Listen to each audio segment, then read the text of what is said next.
Steam stuck on the loading screen? Try these fixes in order and keep your installed games safe. First, press Ctrl, Shift, Escape. End every Steam and Steam client web helper process, then relaunch Steam. Next, check Steam's server status and restart your router. Temporarily turn off any VPN or proxy, then test Steam again. If Steam settings still opens, choose Downloads, select Clear Download Cache, and confirm. You will need to sign in again, but your installed games stay in place. Still stuck? Press Windows and R. Enter Steam://flush config, then press Enter.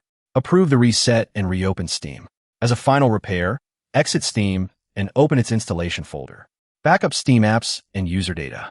Keep those folders plus steam.exe, then use Steam's client repair method to rebuild the remaining files. Launch steam.exe directly. Restart Windows, sign in, and test Steam. Subscribe to Dizzy Site for more quick fixes.